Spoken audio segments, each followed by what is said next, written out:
I want to die on the bench. Called Graziella. It's my mom's first name. We just got robbed. Literally got robbed. There's glass everywhere. It's the hardest. It's my daughter being diagnosed with cancer.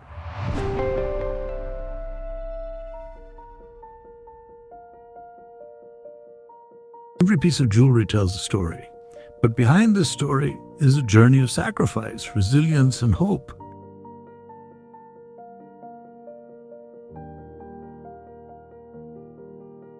Start in my country was war.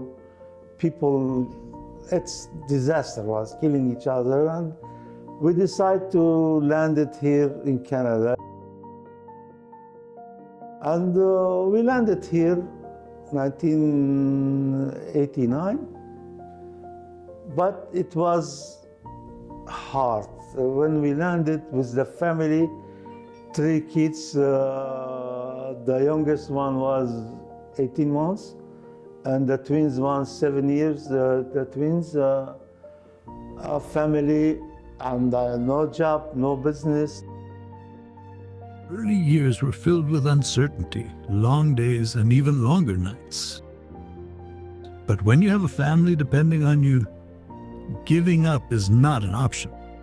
I had to work with some companies as a jewelry, and after we left them, I was lucky. I had office, small office.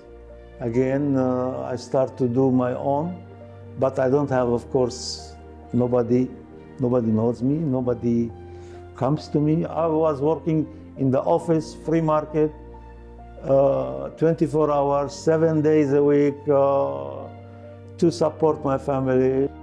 Because in this country, there was one promise. If you work hard enough, you will find your way. I go in the 12 o'clock in the evening or morning, stay in the office. Even sometimes on the floor, I take nap in the floor. I don't want to go. My office was small. Again, it was a small office, 150 square feet. Always I said to my son, I want to die on the bench. I don't want to quit. But this journey was never taken alone. Behind every long day was support. Behind every challenge was family. My wife, she was very my helper, my support. She always was my, I'll take her decisions 90%. Mom pushed us to limits. There's a reason why it's called Graziella. It's my mom's first name. And she constantly said, this life is not making sense that we only work on weekends. And we'd have, not only did we do the flea market, we did the Canadian National Exhibition as well.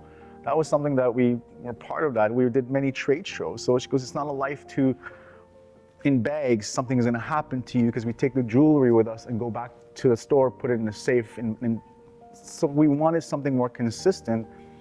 And we finally found a place in Whitby because we were at the Pickering Flea Market and who let us in. That is how it started. And when it came to marketing, like being back then a community-based business. So if a client I see at the grocery store, I make sure I go talk to the client. And when that happens, they give me the repairs. Like we go to Walmart and Sobeys and they ask like, oh wow, you actually shop at Sobeys. I'm like, yeah, we're part of a community. We have that reaching out to our clients to see them one-on-one and they able to know that they do know the owner. I'll never forget the first time we did in the Toronto Star, we put an ad. We thought we can never be able to do Toronto Star, and we did it, and it was one of those great accomplishments that we did. It was something amazing. The beautiful story in Ajax is we just got robbed. Literally got robbed. There's glass everywhere. And this lady, she's a client. She's been a long client of ours. She goes, I'm like, sorry, there's glass everywhere. She goes, we just got robbed. She goes, okay, but I still want to pick up my ring. Can I please get it? It didn't stop her. She walked through glass. I swiped it away. She picked up her ring and we still made a sale even after a robbery. Like it was one of those, no matter what, there's always going to be hope, inspiring moment that happened on there. So the struggles of that is that to be able to stay in business is very difficult after that. But the hardest was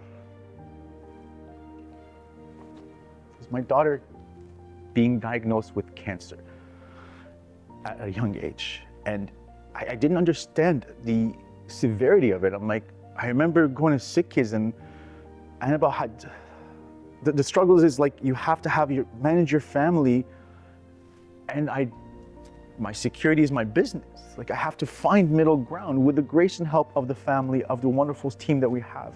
We're able to do it, and this child is secured now. But finding that balance, it was very, very difficult. And okay, no, we have to run to sick kids now. Oh, she has a fever. This has to happen. And I did not want to miss anything. I don't want Abby to be by herself when this happens with our child. She's 15 now. She talks back. She's beautiful. She beat cancer, is one of the greatest accomplishment. But owning your own business is the most difficult thing. You can't be sane because it's difficult every day. You can't be rational. You have to wake up every day somehow saying, I'm gonna make today better, it's gonna get better. And it's very, very difficult. You don't have a guaranteed income. My income is what we sell. I'm not guaranteed that this every week I'm gonna get it. It's not, but this is how I learned how to work. I think the greatest thing my parents ever did is they never gave me a paycheck.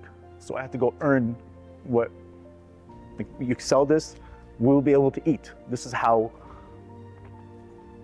severe, but it taught us that I don't rely on my paycheck every 2 weeks. I have to make sure I figure it out. So it's a beautiful, beautiful story. A future being built together, step by step, year by year, from humble beginnings to something bigger, not through luck, but through consistency, through sacrifice, through never giving up. What started small began to grow. We have two great locations. One is a standalone in Oshawa, it's 5,000 square feet, and the other one is in Whitby in a community mall, 3,500 square feet. Very massive stores. We are striving now that we have a manufacturing in Richmond Hill that does our artwork, our design it's gone very big now. It was very difficult for just my dad to make one piece, but Dad still oversees. He picks every single diamond, every single stone that comes in is handpicked. Our quality control is absolutely amazing. We have a controller that looks through all the custom to make sure it's amazing. We became the luxury in Durham region, and we do have luxury watches as well. Chrono Swiss, I am wearing it right now, we're the only one in Canada that carries this amazing brand, and they only make under 3,000 timepieces a year, and we're blessed to be able to carry them. Luxury watches, hand is still old-fashioned. Dad does your repair, quite amazing. It's a beautiful jewelry, and I'm very, very proud of our quality and craftsmanship. Today, the business stands as more than a store.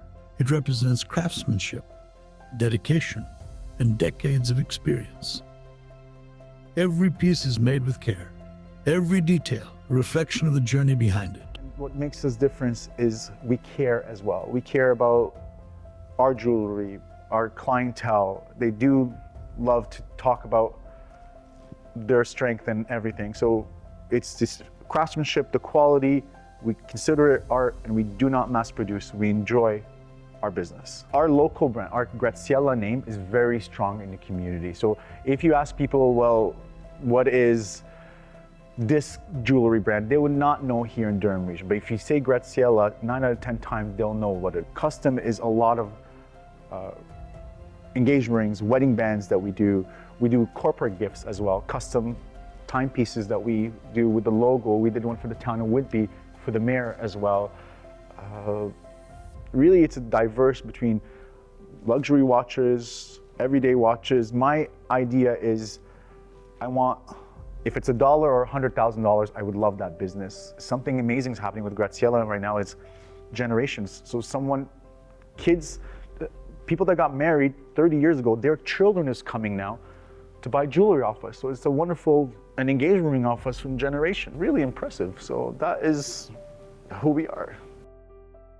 But the real success is not measured in growth. It is measured in family, in resilience, and the next generation continuing the story. This is more than a business. It is a legacy, from war to opportunity, from struggle to stability, from sacrifice to success. This is the story of perseverance, of family, of building a future one step at a time.